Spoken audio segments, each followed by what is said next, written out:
પૂજ્ય પુણ્ય સમ્રાટ ગુરુદેવના જીવનની અંતિમ પળ આવી હતી. ધર્માનુરાગી શાસન સ્નેહી સ્ત્રીસ્તુતિક શ્રાવિકા પરિવાર ધર્મલાભ દેવગુરુની કૃપાથી સાતા વર્તે છે. ગઈકાલના દિવસની ઘટનાના અનુસંધાનમાં આજના દિવસે પૂજ્યપાદ ગુરુદેવ શ્રીજીના જીવન પડાવના અંતિમ દિવસની વાત કરવી છે. સવારના પૂજ્યપાદ ગુરુદેવ શ્રીજીને ઓક્સિજન મશીન મારફતે પૂજ્ય પ્રત્યક્ષ રત્ન વિજયજી મહારાજ સાહેબે ઓક્સિજન આપેલ, તો ઓક્સિજનની બોટલ મધ્યે પણ પૂજ્યપાદ ગુરુદેવની પ્રસન્નતા અકબંધ હતી. પાંડવપુર તીર્થમાં પ્રાય સમુદાયના 80% શ્રમણ શ્રમણી ભગવંતો હાજર જ હતા. જ્યારે ગુરુદેવને થોડા સમય માટે ઓક્સિજન બોટલ સાથે બહાર લાવવામાં આવ્યા ત્યારે સૌ મહાત્માઓએ ખૂબ જ ભાવથી વંદન કર્યા. ગુરુદેવે ઈશારાથી ઓક્સિજન બોટલ નીકાળવા કહ્યું ત્યારે પૂજ્ય પ્રત્યક્ષ રત્ન વિજયજી મહારાજ સાહેબે થોડા સમય માટે બોટલ નીકાળી.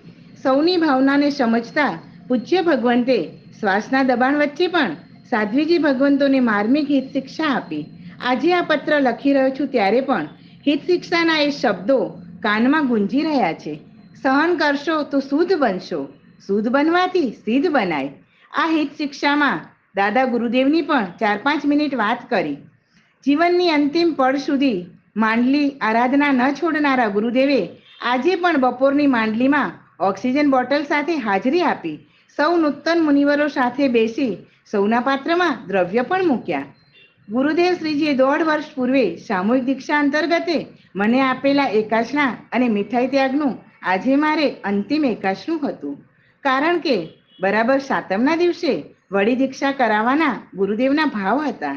પરંતુ કોણ જાણે હજી સુધી ગુરુદેવે તે વડી દીક્ષા સંબંધી મુહૂર્તની ઘોષણા જ ન કરી. બપોરે પ્રાય 4 વાગ્યાના સમયે પૂજ્ય નિપુણ રત્ન વિજયજી મહારાજ સાહેબનો મારા નામનો અવાજ લગાવતા મેં સાંભળ્યા. ખ્યાલ આવ્યો કે ગુરુદેવ બોલાવી રહ્યા છે. હું દરેક નૂતન મહાત્માને લઈ ગુરુદેવ પાસે ગયો. નૂતન મુનિવરોમાં પૂજ્ય નેમિષ રત્ન વિજયજી મહારાજ સાહેબની તબિયત સારી ન હતી. ગુરુદેવે તેમની સાતા પૃચ્છા કરી અને પછી કહ્યું, હજુ આ મહારાજ સાહેબની તબિયત સારી નથી? તેમનો પ્રોબ્લેમ જુદો જ છે અને દવા પણ જુદી થાય છે. મારી સામે જોઈને કહ્યું, તેમને બીજી દવા કરાવો. આ બધી અગમ્ય ઘટનાઓ હતી. એક એક ઘટનાઓ પાછળ રહસ્યો હતા. પરંતુ આ ઘટનાઓમાં ભવિષ્યની અમંગલ કલ્પના તો કોણ કરી શકે? પૂજ્ય નિપુણ રત્ન વિજયજી મહારાજ સાહેબ પછીના અમે 11 નાના મહાત્માઓ આજે ગુરુદેવ પાસે બેઠા. ગુરુદેવે હિત શિક્ષા આપી અને અમે ગુરુ ભક્તિ સહ ગીતોની શરૂઆત કરી. 1, 2, 5, 7 ગીતોથી ભક્તિ કરી.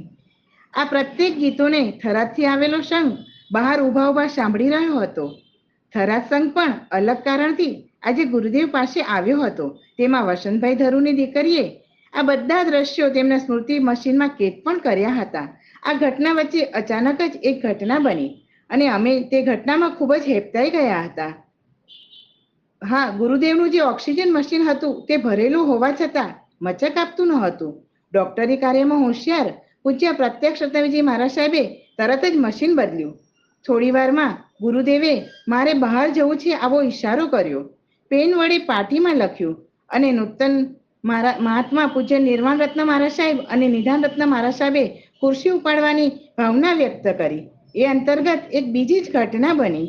ક્રમશ લિખિતન ગુરુ જયંત અંતેવાસી મુનિ જીનાગમ રત્ન વિજયજી ચૈત્રવત 5મ 2080 નવસારી દાદાવાડી. આપ સૌને ત્રિસ્તુતિક શાવિકા પરિવારના જય જિનેન્દ્ર પ્રણામ.